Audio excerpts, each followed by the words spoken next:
Quem te viu, quem te vê, vejam o que a defesa de Jair Bolsonaro está de novo tentando reescrever na nossa história. Agora, o ex-presidente e seu time jurídico querem convencer o Supremo Tribunal Federal de que ele não teve nada a ver com a tentativa de golpe de Estado. Segundo eles, Bolsonaro teria sido, na verdade, um pacificador, alguém que tentou impedir o caos.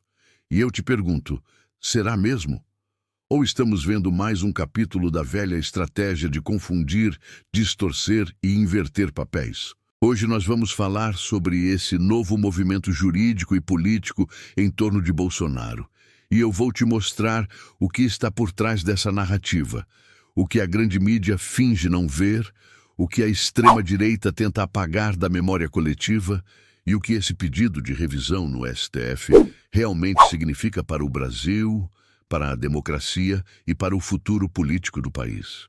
O que me chama a atenção, e talvez chame a sua também, é como a defesa de Bolsonaro tenta transformar um ato golpista em um mal-entendido. Eles pedem correção de contradições no acórdão do STF, como se o problema estivesse em uma vírgula mal colocada. E não em um presidente que por meses insuflou seus seguidores contra as instituições, colocou em dúvida o sistema eleitoral e, no fim, assistiu de camarote à invasão dos prédios públicos em Brasília. É o clássico jogo da negação. O mesmo discurso de não fui eu, não sabia, não autorizei, fui mal interpretado. É a retórica da covardia política. Mas o que mais me impressiona é a tentativa descarada de manipular o senso comum. Eles dizem que Bolsonaro poderia ter decretado estado de sítio, mas nunca o fez, como se a ausência do decreto fosse prova de inocência. Ora, isso é o mesmo que um ladrão dizer que não pode ser condenado porque pensou em roubar, mas desistiu. É uma desculpa esfarrapada, construída para gerar dúvida e alimentar a narrativa de perseguição política. E é justamente isso que me preocupa, porque na minha visão, o que está em jogo aqui não é apenas a reputação de um ex-presidente, mas o próprio conceito de responsabilidade política e moral. A extrema-direita quer reescrever os fatos, apagar as imagens de 8 de janeiro e transformar um ato antidemocrático em um protesto mal compreendido. E enquanto isso, parte da mídia segue tratando o caso como se fosse apenas uma disputa jurídica. Mas o fato não é bem esse. A verdade é que esse pedido ao STF faz parte de um movimento muito mais amplo. O de manter viva a narrativa da vitimização, de tentar reconstruir a imagem de Bolsonaro como perseguido. Algo essencial para ele continuar politicamente relevante, mesmo inelegível. E sabe o que é mais grave? Isso não é só uma manobra jurídica, é uma jogada política calculada para manter a base radical mobilizada, para continuar alimentando o discurso de que há uma ditadura do judiciário e que o sistema está contra ele. E é sobre isso que eu quero conversar com você hoje. Porque se a gente não entender o que está sendo feito por trás desse discurso técnico, a gente corre o risco de ver mais uma vez a história sendo distorcida. E como brasileiro que acredita na democracia, eu não posso, e nem quero, assistir a isso calado. Então, o que aconteceu foi o seguinte: a defesa de Jair Bolsonaro apresentou um novo pedido ao Supremo Tribunal Federal, pedindo para corrigir o acórdão da decisão que o condenou por tentativa de golpe de Estado. Na prática, é como se os advogados estivessem dizendo: olha, ministros, o senhor ex-presidente não tentou dar golpe nenhum. Pelo contrário, ele tentou impedir. Eles argumentam que há contradições na decisão, que Bolsonaro desestimulou seus apoiadores e que ele poderia ter decretado um estado de sítio, mas, vejam só, não o fez. Na minha visão, isso aqui é um claro sinal de desespero político e de uma estratégia que mistura direito com manipulação emocional. Não se trata apenas de tentar diminuir a pena ou de corrigir tecnicalidades. O que está acontecendo é uma tentativa de reescrever a narrativa histórica. É como se o bolsonarismo, percebendo que perdeu no campo jurídico e político, agora tentasse vencer no campo simbólico, o da memória coletiva. Eles sabem que muitos brasileiros ainda estão confusos sobre o que aconteceu em 8 de janeiro e apostam justamente nisso, na desinformação, no esquecimento e na descrença generalizada nas instituições.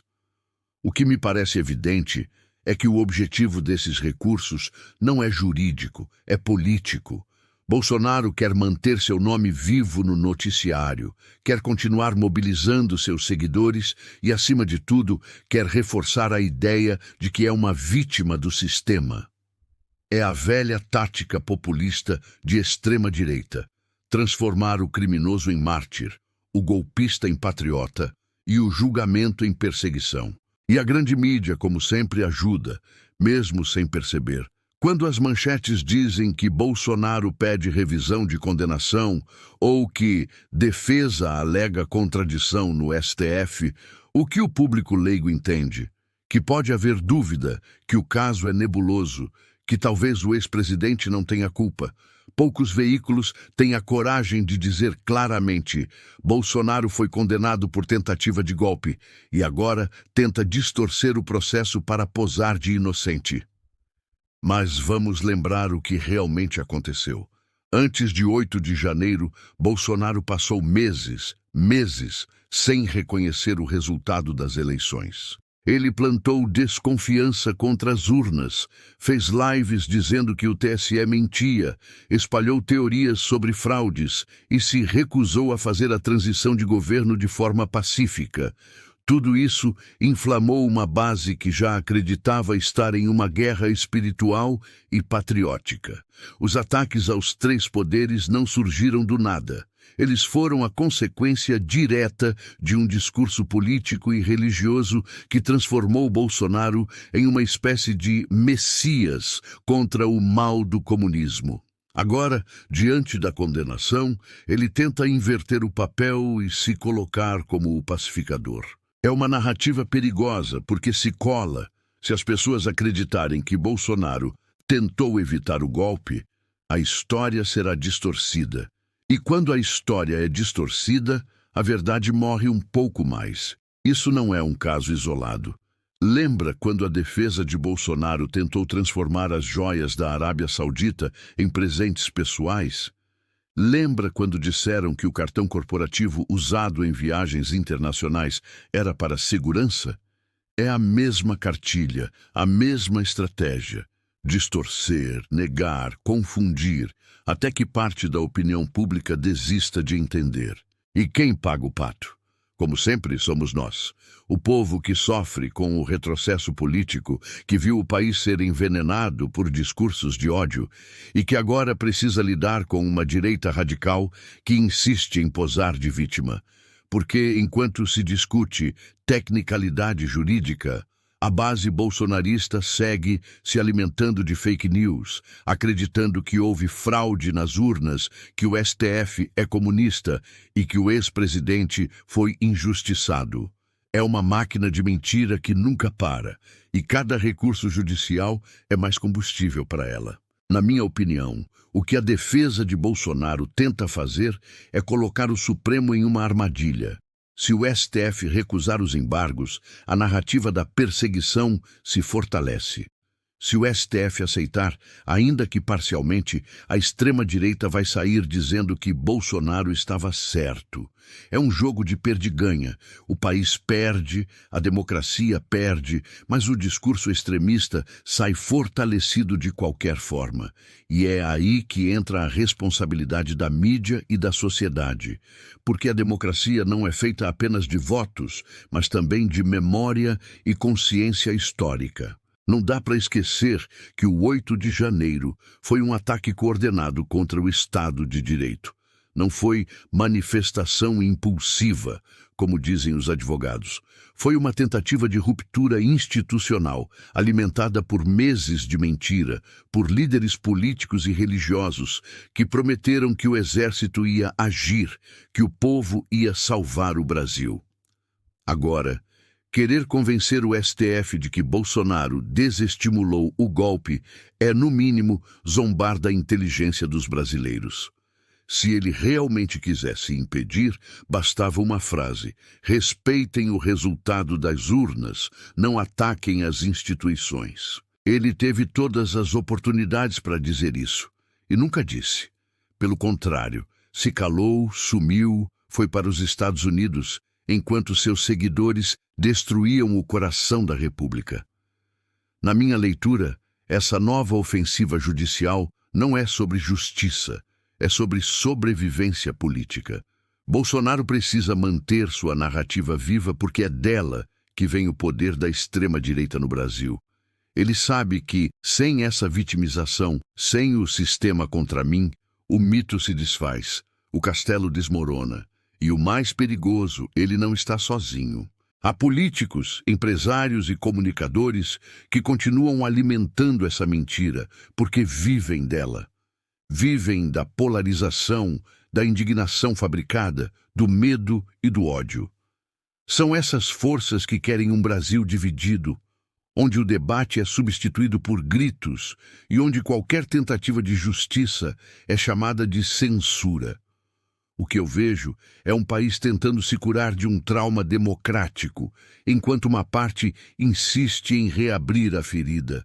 E o pior, usam o sistema jurídico, que deveria proteger a verdade, para distorcê-la. Usam as instituições democráticas para corroer a própria democracia.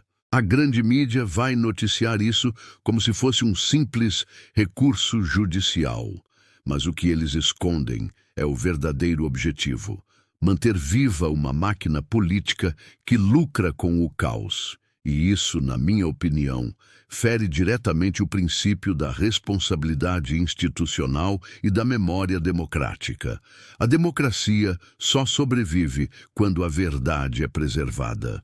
Quando a mentira é institucionalizada, como tentam fazer agora, o autoritarismo volta pela porta da frente. Então, para resumir, essa notícia não é sobre um simples pedido jurídico, sobre um ex-presidente tentando corrigir erros no acórdão do STF. Essa notícia é sobre algo muito maior. É sobre uma tentativa de manipular a narrativa histórica, de limpar a imagem de quem passou anos minando a confiança nas instituições e flertando abertamente com o autoritarismo. É sobre a guerra pela memória coletiva do Brasil. Na minha visão, o que está acontecendo é um esforço coordenado para transformar Bolsonaro de líder golpista em vítima do sistema. A defesa jurídica é apenas a ponta do iceberg. O real objetivo é político.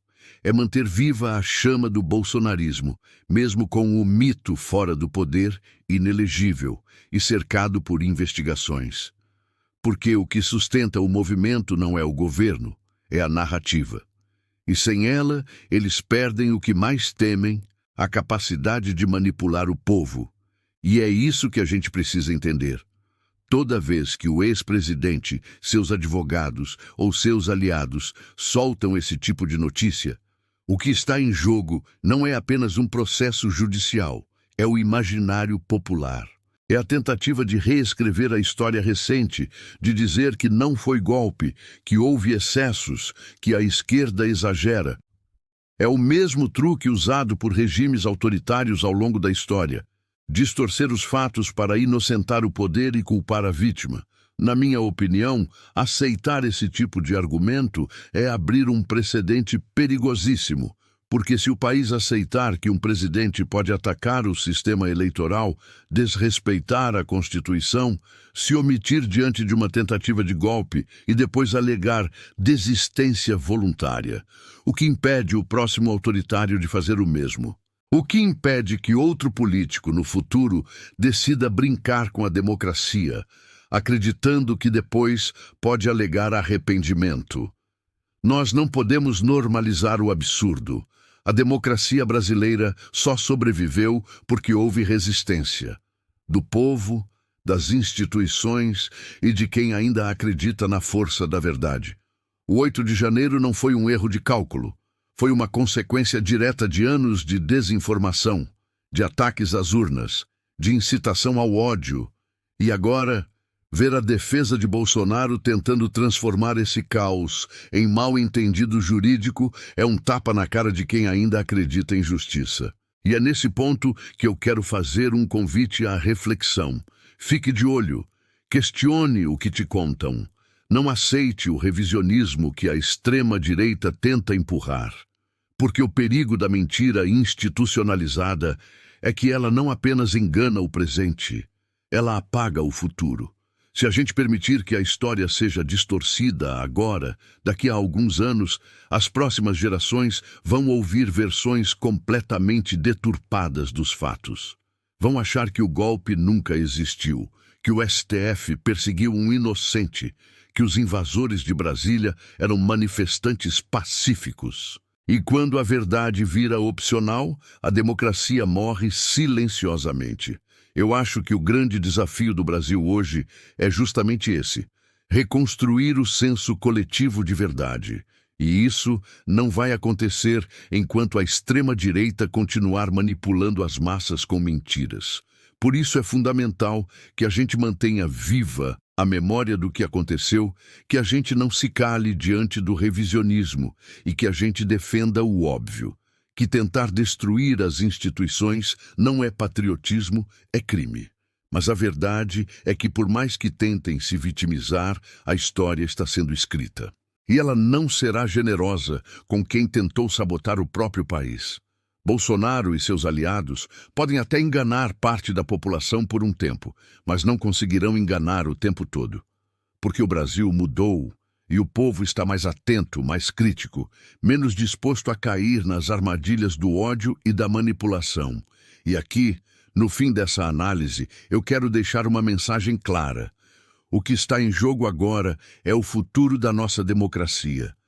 A gente não pode deixar que a justiça seja intimidada, que o STF se torne refém do medo ou que a mentira vença o fato. O julgamento de Bolsonaro não é apenas sobre ele. É sobre o que o Brasil quer ser daqui para frente. Um país que aprende com seus erros ou um país que os repete.